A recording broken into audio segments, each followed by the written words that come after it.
Fala galera do YouTube. Galera, graça e paz. Vou tentar aproveitar ao máximo essa luz que tá aqui agora, porque vai cair um baita toró. E esse vídeo vai sem roteiro mesmo, preciso correr, porque eu já não tô tendo tempo durante a semana para gravar mais um vídeo a respeito do meu testemunho. Essa vai ser a segunda parte. Se você ainda não viu o primeiro vídeo do testemunho, dá tempo de ir lá no canal para poder ver. Hoje eu quero poder falar a respeito de depressão, ansiedade e cristãos podem ou devem passar no terapeuta.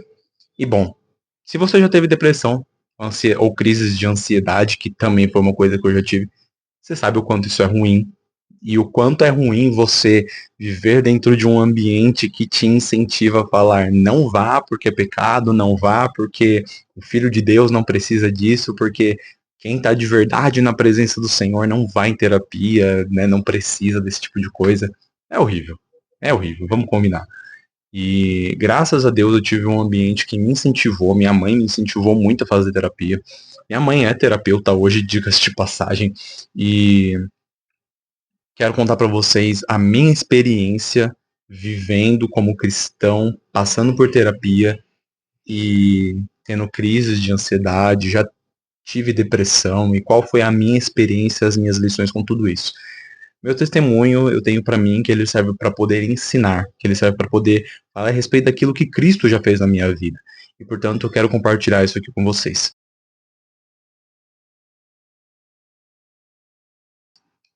Bom, meu primeiro quadro de depressão, que eu tive sinais de depressão, ocorreu na minha transição de adolescência, né, de infância para adolescência.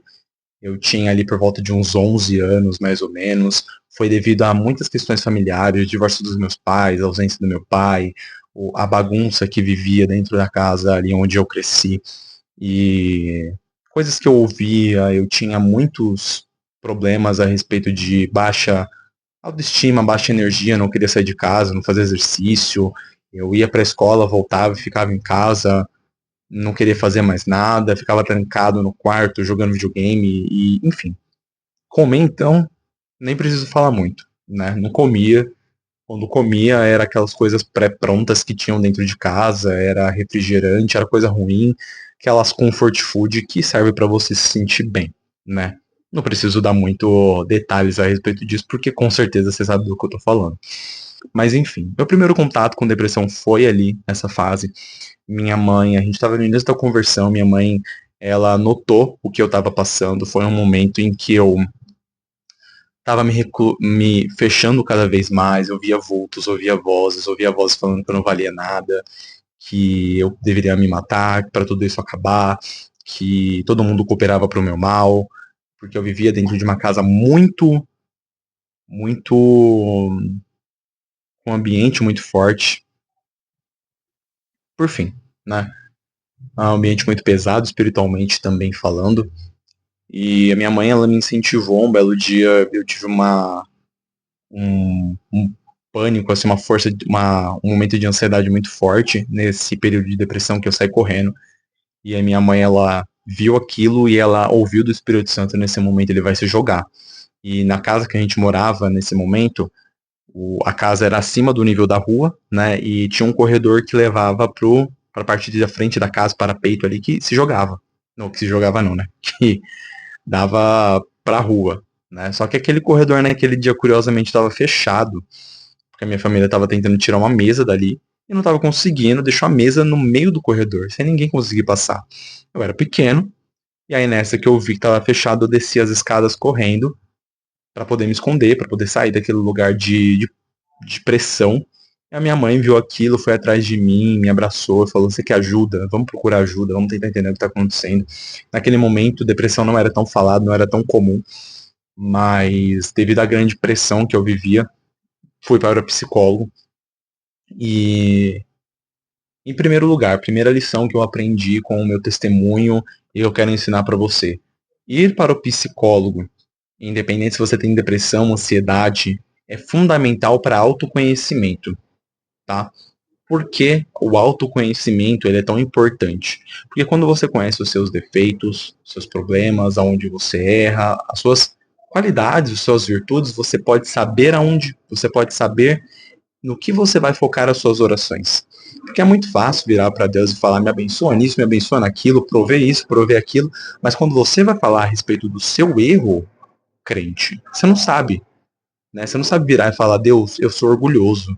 Por quê? Porque você não sabe ser orgulhoso. Deus, eu sou egoísta. Deus, eu sou isso, eu sou aquilo, eu tenho esse problema, me ajuda a melhorar esse problema. Você não sabe. E a terapia te ajuda nisso. Muitas vezes você nunca parou para pensar, meu, quais são os meus defeitos? Quais são as minhas qualidades? Aonde que eu tenho problema? Será que eu tenho algum trauma? Tudo isso você aprende em terapia. E aí você pode usar da terapia para poder te ajudar em oração, para você ter insumos do que orar. Se você é de ministério de intercessão ou de se você já andou com tia do coque, você com certeza sabe que você tem que ser muito específico nas suas orações, tem que ser direto.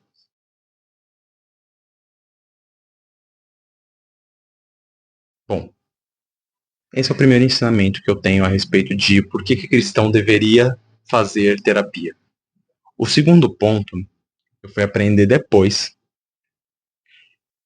que eu entrei na pandemia, que na pandemia eu tive que voltar a fazer terapia, porque eu estava tendo outros casos de depressão, estava me sentindo muito para baixo, sem energia, estava me sentindo opresso.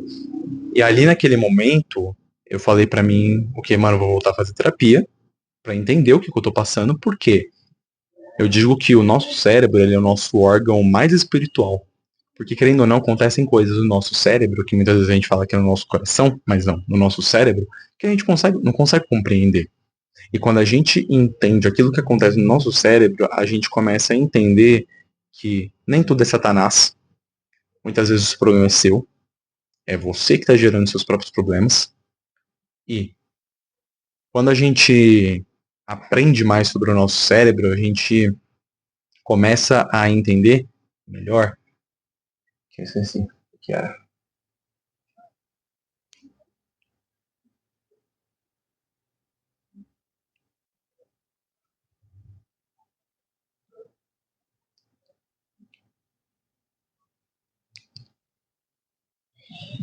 Tá. O segundo ensinamento que eu tive a respeito do porquê que cristãos deveriam fazer terapia é, na pandemia eu tive um outro caso onde eu estava começando a ter um pouco de depressão ali, caso de depressão, e eu voltei a fazer terapia, falei, meu, eu preciso entender o que é isso que eu tô passando, porque eu não sentia que era a depressão em si. Mas a terapeuta até falou para mim, você que já teve um período de depressão na sua vida, você tem que tomar muito cuidado para que ele não volte a ocorrer. E ali eu entendi. Muitas vezes nós não entendemos como funciona o nosso cérebro. Isso é um órgão, é a mesma coisa que o seu rim. Você não sabe como funciona o seu rim, provavelmente. Você precisa do quê? De um médico. Você não sabe como é que funciona o seu sistema digestivo. Então, do que você precisa? De um médico, se você tiver um problema nele. Se você tem um problema no seu cérebro, voltado para questões emocionais, voltado para questões psicológicas, você precisa de um quê? De um psicólogo. Então, primeiro de tudo, ir num psicólogo te ajuda a ter insumos para orar. Segunda lição, você não conhece o seu cérebro. Então conversa com alguém que entende, ao invés de ficar achando que é tudo demônio. Né? Se você entender melhor o seu cérebro, você vai começar a entender que não é tudo demônio. Que o problema muitas vezes é seu. E você só não sabe lidar com as suas emoções, com sua mente. Então vamos aprender que psicólogo não é agente de Satanás. Pelo contrário, faz muito bem, vai te ajudar nas suas orações, vai te ajudar a se entender, não é tudo demônio, e vamos dar ouvidos à voz da experiência, tá? A gente não está sendo muito diferente das pessoas que condenavam médicos na Idade Média, falando que era tudo bruxaria. Não, gente. Vamos usar um pouco a cabeça. Por fim, o terceiro caso que eu tive com depressão, ansiedade, foi. Eu acho que o terceiro caso que eu tive com depressão e ansiedade foi no período ali do noivado, onde eu tive uma crise financeira lascada. Todo mundo passa, mas eu sempre cresci naquela casa em que a administração financeira, a gestão financeira é assim algo indiscutível. Então, se você está passando por um problema financeiro, é porque você não se organizou, né? É porque você está querendo fazer mais do que aguenta o seu orçamento. E de fato eu até tava. Mas era um sonho, né? Casar, realizei o sonho da minha esposa de dar uma festa para ela. Então, coisas que acontecem, a gente vive, passa por cima e vai para cima. Enfim, né? A gente continua. Mas eu tive crises de ansiedade aonde eu senti minha pressão baixar, eu me trepidava, eu tinha uma sensação de pânico, por mais que nada tivesse acontecendo, e parece que a adrenalina socava meu corpo. Eu me sacudia, eu tremia, tinha calafrios, eu tive febre, eu tive desinteria, eu vomitava. E essa foi, eu acho que a crise de ansiedade mais forte que eu já tive. Que no dia seguinte eu nem consegui trabalhar, tive que ir pro hospital, tomei, acho que era dexametasona na veia, um negócio muito louco, enfim. Tô falando esses detalhes aqui porque muitas vezes você passa por isso e você não sabe o que que é isso. Isso é crise de ansiedade, tá? Vai no médico, passa no psicólogo. Victor, eu sou cristão, na minha casa ninguém entende. Cara, pede ajuda, vai no psicólogo, faz alguma coisa por você, pelo amor de Deus, tá? Hoje eu tô aprendendo um pouco mais a respeito de cuidar de mim, cuidar do meu psicológico, mas voltando. Terceira lição que eu aprendo quanto a tudo isso. Quando você tem uma crise de ansiedade ou você tem depressão, você lasca com o seu cérebro de uma maneira que você não tem noção. E lembre-se, você é templo do Espírito Santo, cara. Você precisa cuidar de você.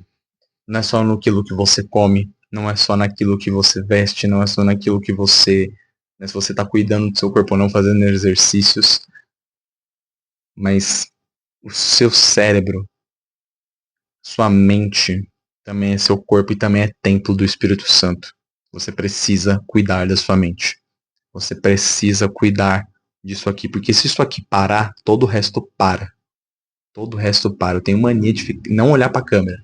Eu olho para cá, para minha cara, mas não para a câmera. Enfim,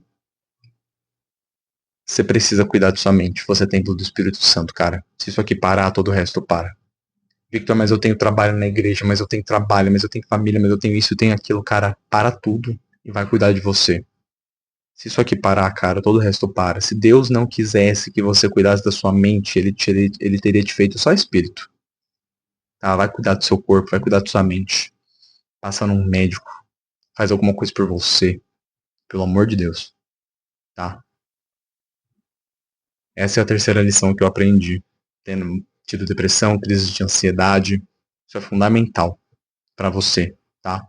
E passos que você tem que fazer para poder vencer a ansiedade. Primeiro de tudo, cara, sai das redes sociais. Você vai ficar se comparando, você vai ficar analisando a vida de todo mundo, falando por que, que é melhor que a minha, que não sei o que. Todo mundo só posta a parte boa, ninguém posta o feijão com ovo. Ninguém posta dificuldade financeira, ninguém posta essas coisas. Então aprenda, saia das redes sociais para você não ficar comparando a sua vida com um adolescente de 12 anos que está fazendo 10 mil reais na internet, tá? Vamos parar com essa palhaçada e viver a vida real, tá? Sai das redes sociais, Instagram, TikTok, sai, tá? Próximo ponto. Ah, mas eu quero consumir alguma coisa. Vai pro Pinterest. Consome coisas no Pinterest, porque lá você não vai ficar olhando a vida dos outros falando, ah, é melhor que a minha. Não. Vai pro YouTube aprender alguma coisa, bota um curso. Sei lá, vai aprender oratória. Eu tô precisando para gravar vídeo. Mas enfim. Cara, sai das redes sociais, consome outra coisa, bota um conteúdo mais longo para você assistir, vai fazer exercício, vai ver a luz do dia, vai conversar com pessoas. Meu, Victor, eu não faço nada para poder sair do quarto, cara, velho. Vai passear na praça, vai no mercado, conversa com alguém, marca alguma coisa, vai pra igreja, conversa com pessoas, velho, pede ajuda e fala, eu preciso não ficar sozinho. Eu preciso de alguém que esteja aqui, que fale comigo. Meu, faça isso, faz isso por você. E só por você, porque se você não fizer, ninguém vai fazer, tá? Vai fazer um exercício. Victor, eu não gosto de nada, velho. Anda na rua. Gasta energia, corre, vai fazer natação, vai fazer. jiu-jitsu, vai fazer academia. Para de ficar só no celular, para de ficar só no videogame, no computador, para. Isso vai fritar a sua mente. Tá? Isso são relatos de uma pessoa que viveu a depressão, teve inúmeras crises de ansiedade. Para. Isso vai fritar com a sua mente. Tá? Bom, esse é o segundo ponto do meu testemunho. Acho que eu prolonguei demais, mas enfim, que Deus abençoe sua vida. Eu oro para que você vença a depressão, a ansiedade, que você faça terapia, que você consiga passar por todos os empecilhos que te impedem de fazer terapia, tá? Medo, insegurança, de repente família um pouco mais reservada. Cara, eu oro para que você vença tudo isso, que você vença sua depressão, sua ansiedade. Eu oro para que você seja impactado por esse testemunho, para que isso ajude você, em primeiro lugar, que isso ajude você. Deus abençoe, abençoe sua semana e tamo junto. Até o próximo vídeo, terceira parte do testemunho.